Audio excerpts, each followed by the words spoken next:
Cannot cancel. Yeah. It is. It's cancelled. It is cancelled. But So it seems to be that you're still working, but I'll be right there. If something goes wrong, way being off schedule. Attendance, But you need to thank you. get attendance. But the attendance time is attendance. Welcome, by the way.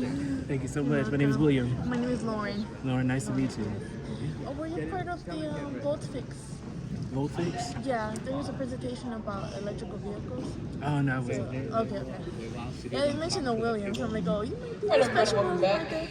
Right. We're going to get into our industry presentation with Mr. William Ogletrice from the company Before the Billions. Please give him a round of applause.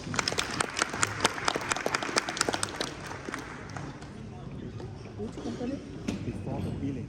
All right, good morning, everyone. Hopefully everybody's doing well today. Ready to have some fun? Yes. So today we're going to be discussing data engineering. Raise your hand if you've ever heard of what a data engineer is. Okay. A good amount of people, right? Very similar to like a software engineer. You most likely have heard of that. All right, so first I'm going to go to our agenda. Do you mind going to the next slide?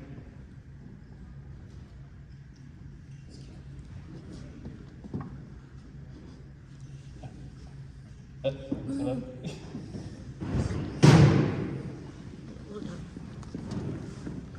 Is there a clicker? Oh, thank you. Perfect, okay. Rocking and rolling. So this is our agenda for today's discussion.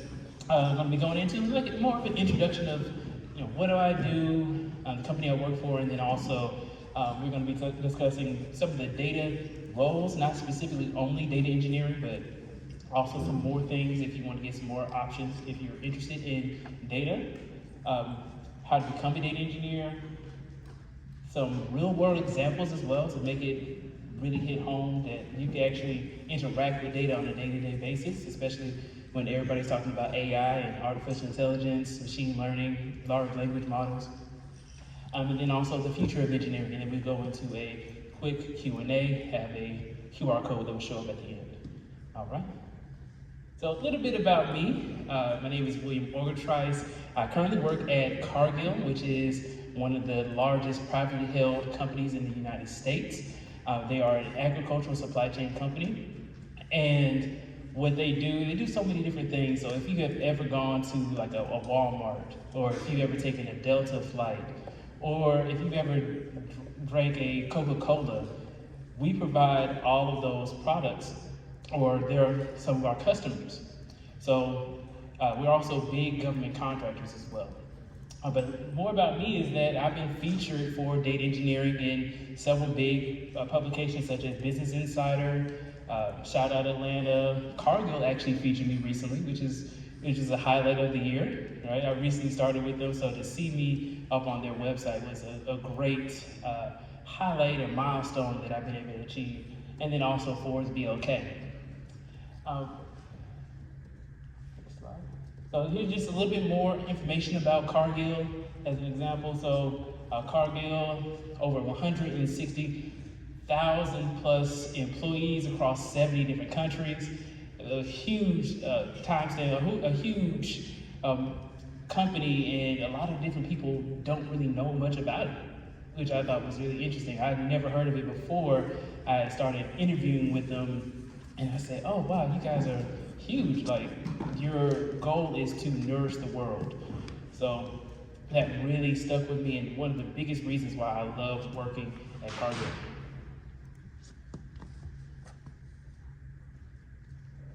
Oh, clicker. Can you go to the next slide? Clicker. That next one. Also, a quick fun fact is that who in here has heard of the song "Who Let the Dogs Out"? Right. So Cargill actually owned a catalog that contains "Who Let the Dogs Out." So who let the dogs out? That is one of the things that we no longer own it, but I thought that was a really fun fact that a food company owns some music and a whole bunch of other different things as well, just to kind of show the impact. Next, I want to talk about what is a data engineer, right? So I saw some people raise their hands of what a data engineer is. Very simply, a data engineer is somebody who moves data or information from one place to the other, right? Very simply, bare bones what they do. But they do a whole bunch of different things, right? And I want to go over the data roles, and I'll be going over first what a data analyst is. So I'm going to be going through 3 different data roles, and then I'll be explaining the pros and cons of each one.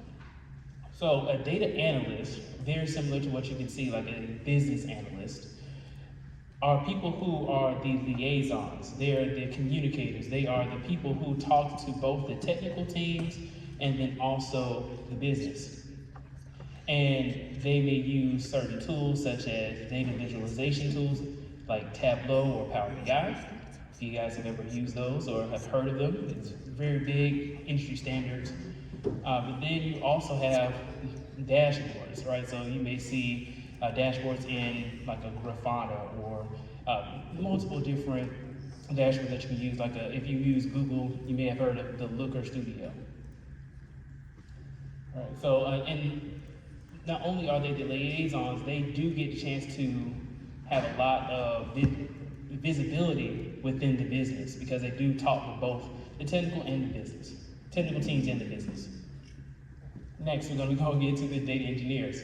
So that short little snippet of what a data engineer does, we also overlap with the maintenance of the databases. The infrastructure is set up for the data analyst to be able to do their data visualization. If you ever go to like a Facebook and you notice that your feed changes every time that you open it up, the reason why it changes is because that data is being sent through a pipeline that the data engineer has built. So we just set up the infrastructure so that way other people can do their jobs and they're enabled to be able to do their jobs. Without the data engineers, you would see some things happening like the data would not show up on the front end of like a Facebook. You may just see like a static page. And next I'm going to go into the data scientists. All right, so the data scientists are more in the predictive analytics. They look into how to use that data so that way the company can make decisions on it. All right, so they're going to be going into the dashboards and looking into, okay, well, what is the trend, right? How can we make more money from like our customers looking at all this information, all this data? You may also see data scientists work on the large language models, right? So a lot of these different data roles, I always like to think of it as the how, the what, and the why. So the how, like the data analysts are looking into the dashboards, showing the dashboards, the visualizations, the what, the infrastructure. That's what we're focused on for the data engineers, like making sure that everything is available for everyone. And then the data scientists are the why. Why is this happening? And how can we improve on this? And then, of course, the slides will be available as well after this, but I did find an infographic or Venn diagram of some of the data roles that you may see. So it goes into like the data engineer, data scientist, and then also some more information about the business analyst, but data analyst as well. It's interchangeable depending on the company that you work for. Okay? So I'm not going to be going into too much, but this is some of the pros and cons or some of the focuses of these different roles. I'll leave it up for 1 second if people take the picture. Okay. Awesome. And what I heard this quote recently, I thought I would introduce it, is data science is turning information into gold. Right? So you'll see a lot of people making a lot of money off of information. Right? And you may be providing information to companies without you even noticing. Right? Very interesting stuff. Picture of me. So becoming a data engineer, I want to give this disclaimer that there is no linear path to any role in tech, right? if you are going and you go and try and get into this industry or get into any other industry in a technical role, just know that everybody comes from different backgrounds. Like people go into school and they graduate with internships. Some people go in self-taught. There's so many different backgrounds that you may run across. So it's really important that you have a strategy. And the strategy will be able to improve your odds of being able to get whatever role that you're interested in. And I like to say is strategy just puts you in position to win. Okay, I'll go through a quick example based off of how I was able to utilize this strategy. All right, so when I went to Georgia State University and I got an internship at Global Payments, a large fintech company. And I was like, okay, this is awesome. And this is really the power of networking. This is a strategy I employed. Is my internship was about to end after 3 months, and I did not get a return offer. And I said, okay, well, this is my last day. It was on a Friday. But what I did was I went to each floor and I talked to the people that I met during my internship. And I said, oh, you know, I went to one of the directors of Information Security Advisory. His name's Carlos. I said, Carlos, today is my last day. You know, it's a Friday. I really enjoyed all the things that you told me, all the advice and everything else, right? And just wanted to say I really appreciate you. And Carlos said, you know what? Can you work? I said, yeah, I can work. He said, can you build websites? I said, yeah, I can build a website. I said, okay, awesome. And you know what? How about this? Today's not going to be your last day. You can start on Monday with my team and help us build our website out. And he just asked for some information from my manager, and on Monday I started back again, like nothing happened. I had a short weekend, and just by the power of the strategy of networking, I was able to utilize that one internship as a software engineering intern into moving into information security advisory. So you may run into opportunities that you may not have thought would have come. Also, I want to give a real world example of how you could use data engineering or understand data engineering in your day-to-day basis. So I put this clip of this picture of Amazon, right? Let's say this, you go on your app for Amazon and you type it in and you say, okay, well, I want some more gloves, as an example. And Amazon will take in that information. They'll send it to their warehouse. And they say, okay, well, do we have it in stock? We do. All right, let me put it into the box. Make sure that it looks nice, have all the information labeled onto the box, and make sure that it goes onto the right truck, going into the right location, so that way the Amazon delivery driver can deliver it to your doorstep. Or whatever drone. I saw some drones that they have as well. So all of the information allows for you to be able to get your package directly to you and make sure that everything shows up as you expected. Extremely important stuff. One quick point I want to make too is to have pride in your work, right? So when I came up, I talked about Cargill and I said, okay, well, these are the things that I do for my company. The company is like a great big company, does a lot of different things. And I came across another quote that said, and this is also from a really good book. I suggest everybody check it out. It's called The Magic of Thinking Big by David Schwartz. It says, if the applicant feels his present job is important, odds are that he will take pride in his next role. So most of the time we're going to be changing roles. It's not the same as it used to be, where traditionally you would just stay in one specific role and then that would be it. Now you're seeing a lot of people moving and switching different roles within their career.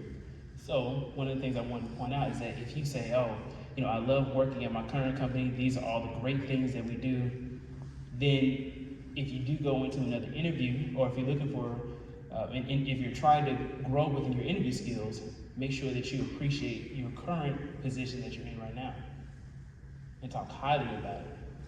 I'm going to give some example for it as well. So you have 3 people, and the first person says that I'm a coder, right? Very straight to the point, simple. The next person says I'm making $30 an hour, right? Straight to the point and simple. I don't know what exactly he does, but it makes $30 an hour, pretty good, right? Especially here in Atlanta. And the next person says, I'm building the #1 rated design platform. Now, which one do you think will get the job, the next job? Right? Obviously, I would more so want to hire the person who says, oh, I'm building the #1 design platform. Another quote, this is also from the book, The Magic of Thinking Big. You're, in a sense, a business unit. Your talents, skills, and abilities are your products. You want to develop your products so they command the highest possible price.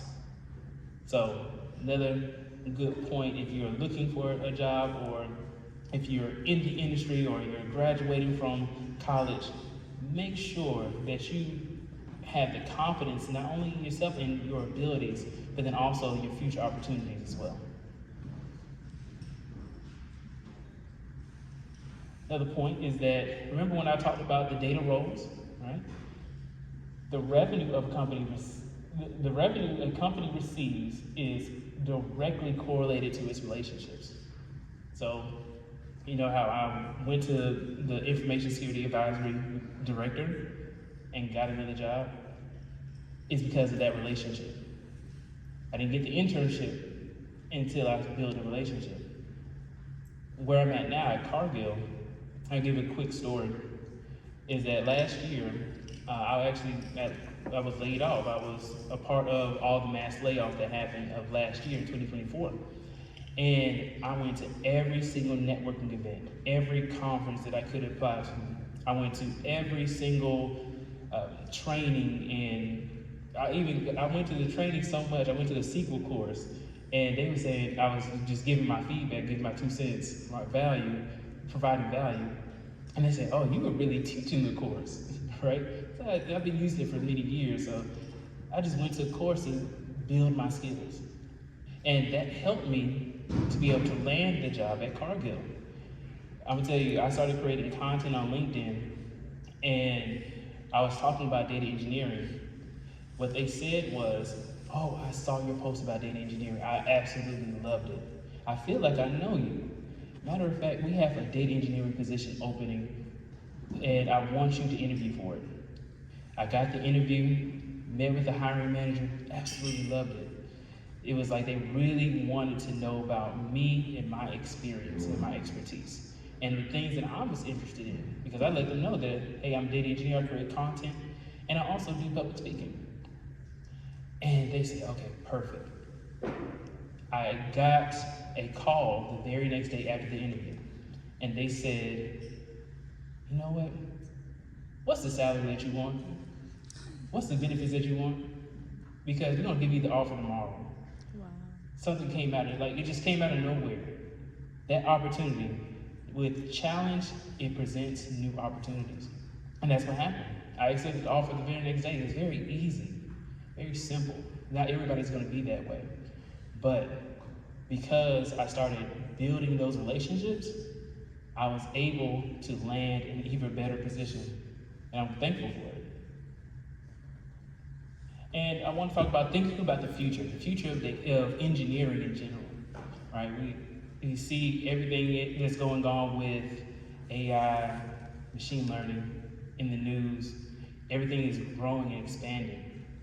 And I believe that there's going to be even more opportunities. I told you guys the story about how I got laid off, right? And then I told you very much like right after that, a company saw the value that I was providing and still gave me an offer. you have it to where there are so many people who are interested in technology that there are going to be more and more companies who are going to be building off of artificial intelligence. I mean, you look at the stock market, almost all of the companies on the Fortune 500 have some sort of AI product. I saw like an AI toothbrush. I thought that was interesting. So I got a quote from Shannon Sharp that says, "I'm not worried about today.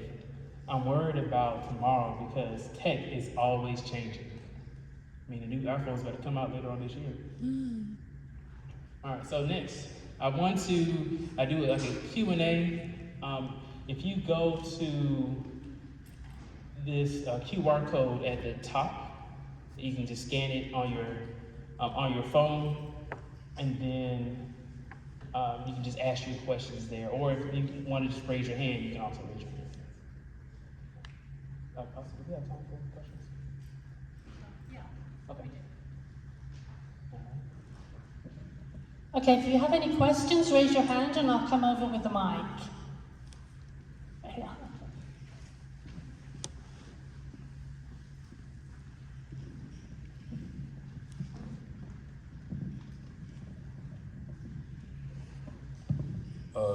Good morning.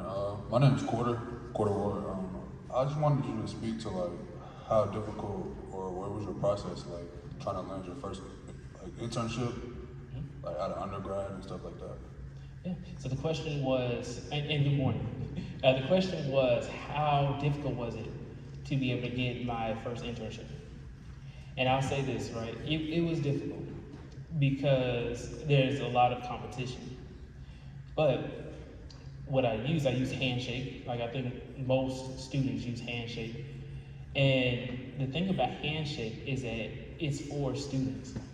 So it makes it so that way like industry professionals like me or somebody else who has like a lot of experience aren't going to be going for those internship roles, right? So it eliminates a lot of that competition that if you go to like a LinkedIn or an Indeed or something like that, it makes it harder for you. So Handshake, it made it like a silo, so that way the students are only on this platform. And the thing that made it easier for me was that I would apply to different roles, but then also I was working at Georgia State as kind of like an ambassador. I was an ambassador for Portfolium, which I don't know if it's around or not, but I was working in the career services department. And what they did was, and I suggest you're paying for it, right? You're paying for career services with your tuition and fees.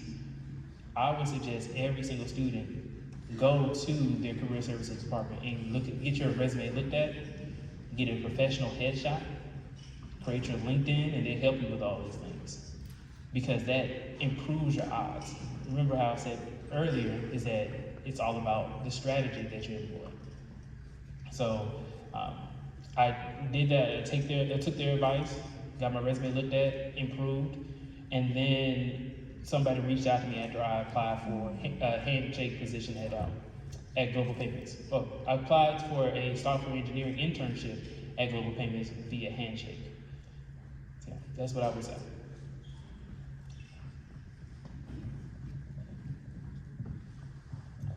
My name is Daniel Rudd. I just wanted to ask you, were you a data engineer before you started public speaking, or did you start public speaking after you got a job? How did you get into that? Yeah. So the question was I a data engineer before I started public speaking or vice versa? I was a public speaker before I became a data engineer. And the way I did that was through my internship. I would tell you guys is that getting a job has a lot of benefits outside of just getting the payment, right? Just getting your salary, or just the money, or health benefits, right? There's a lot of benefits. And the benefit that I enjoyed was that they had a Toastmasters. So I joined the company's Toastmasters club, where you do public speaking. And the way I got into it was there was other interns, and One of the interns who was on the same floor as me, his manager said, come with me to the Toastmasters. And then I just overheard them and I said, okay, what are you guys doing? Oh, come with us. And just by having that relationship, that connection, they introduced me to public speaking. And I would tell you, it's a great skill to have because it affects so many different things. I mean, whether you're applying to jobs, whether you are just speaking to people on a regular basis, or if you want to be able to build your elevator pitch, like when you do get your position or you start your business and you get in the elevator with like the CEO or CFO of the company, and they ask you, what do, you can tell them really quickly. So I would always suggest that people get into public speaking. To answer your question, I was a public speaker before I did engineering. Do we have any other questions? Right here. Yes.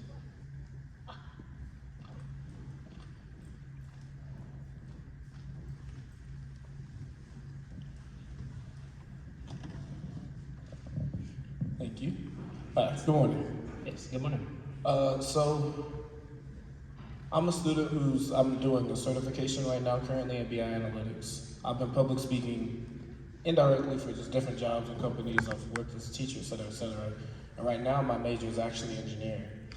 Now my question is, especially without an internship yet, but I do obviously have prior work experience, how do I pair those things together to possibly mix it towards a career path that kind of aligns when you have multiple avenues that kind of point in different directions, but they all seem like they can go in one direction? Right.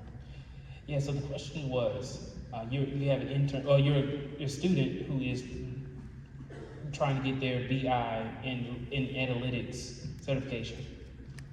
Awesome. And then you're trying to see how can you bring together your public speaking and your certification and your other skills together to make it so that you can land a job without the internship experience yet. Yeah. Okay.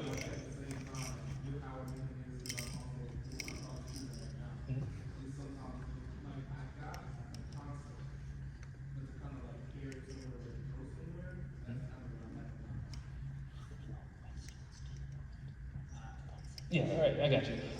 I would always suggest that if you're still a student, right? I would suggest to look for internship positions because there's no other time to where you can land these positions. Just like when you're in school, there's no other time for you to run into people around the same age as you, right? And the same and similar different backgrounds, right? Because when you get into work, it's just kind of like you work with your people, right? I would always suggest take that route that I said, that strategy of going through Handshake and applying to internship positions. But if you're trying to land your role, right, I would always suggest that companies, and I've spoken to like HR managers, and what they say is a lot of companies are doing skill-based hiring. So make sure that you go into every situation and you tell them how great you are. Tell them about all the skills that you've been able to achieve. You're already on the right track. You're learning about BI analytics, and you're learning about data, right? You're learning about the things I told you. The information is gold. You're gonna be getting it. You're gonna be getting the gold if you just focus on gaining those skills and providing some sort of tangible evidence that you have, such as creating projects, such as like getting an internship experience, right? Building relationships to where somebody can say, oh yeah, this is a good person, this is a good guy. He has a good work ethic, he already has a skill set. Those are some things that you want to be able to foster, right? You want to make your friends before you need them. Mm-hmm. So I would always suggest honing in on those different things to make it so that way your strategy can yield a good result. Thank you. Now you're going to be around here, so if our students have any questions, they can talk to you. Yes, yes, definitely. And also, so you guys went to this this slide, and I can answer your questions as well. But I have one last slide. Okay. And if you want to connect with me as well, you can go to this QR code. It takes you to my LinkedIn. Make it easier for everybody. So, and then also have the link as well. And these slides will be provided after this presentation. So I want to say thank you all so much for having me up here. I really do appreciate it. Shout out to Clayton State University. Absolutely love you guys. Thank you.